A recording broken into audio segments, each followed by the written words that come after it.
Wow, this is a really nice weather to come up to Genting here. So today I want to share about the story how I finally got the Proton Iriz and never regretted buying it. So prior to the Proton Iriz, I had a Proton Saga, and that time was NGV, right? So that was it was a time where after I was Prime Minister, right? And the price was the petrol price was sky high, and being a fresh grad myself, times were tough. So there was one guy that I worked for part-time. I was doing packaging, packaging Watson and all that stuff. So he hired me, and I worked for him for a few months just to get some pocket money for my university studies. And finally he decided to sell his own Proton Saga NGV. Yeah, that time NGV is a hot thing, right? I mean, experiencing NGV myself, it is very, very economical. And how economical is it? By just paying 5 ringgit or less, you can run up to 180 kilometers just by one pump. Of course, the frequency that you need to pump is definitely more compared to a normal petrol car, but you save a lot. I hardly go beyond 100 ringgit per month just for transportation alone. Of course, this is extremely a lot of maintenance cost, but I'm talking about if you're comparing to fuel and also NGV.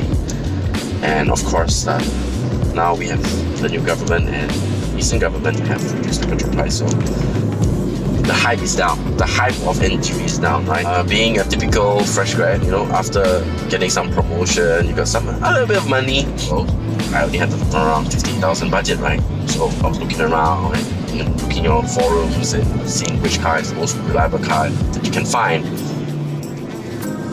Because for me, reliability is everything. I can't spend additional money for parts, maintenance, and all that stuff. I can't even put a down payment for a car. So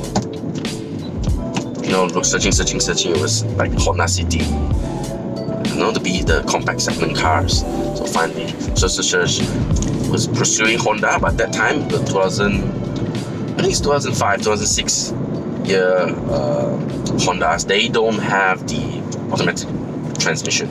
So they only had the CVT, the CVT time, the IDSI, the VTEC, that Honda City. So I went to check it out, and there's a lot of problems. So I finally decided, hey, I'm not gonna buy that. Expensive to maintain, and I heard of gearbox issue. That's why the new Honda City doesn't come with CVT.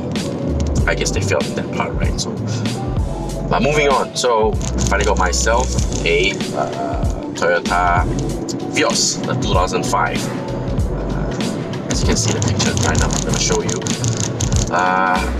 Generally, it's the most reliable car of all my cars. Well, the Proton Iriz is still new, right? So it's very hard for me to say, but so far it's been good. Toyota, when I got that car, is around 70,000 km mileage, and the only thing I've changed is wear and tear. I've changed the absorber, I've changed the bearing, and it doesn't really cost that much. So yeah, that car was good. I mean, a typical Japanese made car at that time. Not really much of the design, but it was good. It was good. It was better looking than the most of the Proton car at that time. Then when I reached 170,000, I drove that car for 4 years, and then I reached 170,000, and then the paint started to became not so pleasant. It would need a repaint job, and the aircon was about to go. But that wasn't the main reason why I changed the Toyota Vios to the Proton Iriz. Going back, before I even bought the Proton Iriz, so my father-in-law, he bought the first batch of Proton Iriz with the CVT gearbox. At the time I was quite skeptical. Yeah, so he had the Proton Iriz, and one fine day he said, hey, go take the keys and go try it out. So I tried it out, I drove it. It was okay. The handling was good, but CVT, right? CVT is not that pleasant to drive actually. But it's okay. I mean, if you're in the city, you're in jam, and it's really, really pleasant. So then I thought to myself, okay, we'll put that aside first.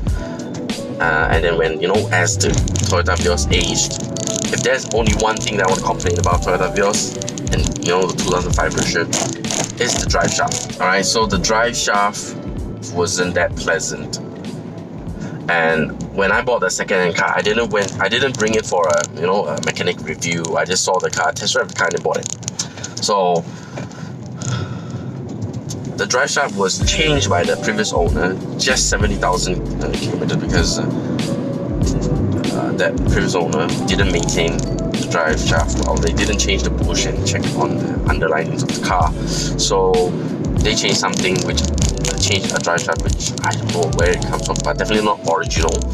And when I turned the car, it was having the click sound, and finally I decided to check, and it cost me a whooping 1,000 to repair. Of course, I didn't repair using the original Toyota parts. I went for the OEM parts, and I was thinking to myself, hey, this car, the maintenance cost is going up, and being so young, I don't know what's coming, right? And I have no understanding about car maintenance and how should I continue to drive that car, or having that car. But anyway, so as I changed the drive shaft, it cost me around 300 bucks temporary. I told myself, okay, I don't have the money, I'm gonna change the drive shaft first, then when I have the money, I'll change the original one. And that would cost more because it's not just the drive shaft, it might affect other parts. So one fine day, I went into the Proton showroom. They had the 1.6 liter premium, which I'm driving right now, manual. So I say, okay, why not just try it out? After I test drive the car, straight away in my mind I say, okay, I'm gonna get this car right now. I'm gonna trade in my freaking Toyota Vios. So that's what I did. I negotiated the price, and I went to a few Protons because not all Protons have the same trade-in value and the same selling price. So what's the thing that enticed me to buy this product is it's not just because of its manual and its premium. That's one part of it, but the reason is because how the car shifts. So this manual gearbox is not those very those 2005 my V. If you have drawn 1000cc manual my V, alright, and that transmission is just a toy. Like seriously, all your car into them just go down the drain by driving the car. Of course, that's not a really sports handling or great handling car, right? That's just a car just to bring you from point A to point B. That's it, and it costs relatively cheap. It's the lowest spec. That's why you get a manual of 1000cc, and it's a cc, right? It's not that enough, I would say. So if you honestly ask me today, would I be regret? Absolutely not. It's one of the best. It's the most fun car compared to my Toyota Vios. It's a practical car. It's a practical car, right? So you have the big boots, and you have the reliable 4-speed automatic gearbox, a 1.5 VVT, which is so damn fuel efficient. It's nearly as same as what I'm getting with the Proton Iriz. Seriously, my Proton Iriz is a 1.6 manual, and the Vios is a 2005, 10 years in an earlier version, and it still has the same fuel consumption. Toyota did a good job in pairing those two together, and because I was looking for more in the driving experience. You want to have fun driving your car. So, and you don't need to spend a lot in having fun, right? The good thing about the Proton Iriz is that you can full throttle this car and you can have fun. This car. The only thing I need to change was the tire, and that changed it changed everything. So yeah, it's my story of how I got the Proton Iriz. So if you have watched this far, do know that I really appreciate you. If you are new to the channel, I would suggest you to subscribe to the channel. If you have any comments, or if you own an Proton Iriz, I know Andre, he has been commenting from first. So shout out to Andre. if any one of you have an Iriz or you want to know more about an Iriz, leave your comment down the section, comment section below. I would love to chat with you, and that's about it. So thank you guys, drive safe, and I'll catch you in the next video.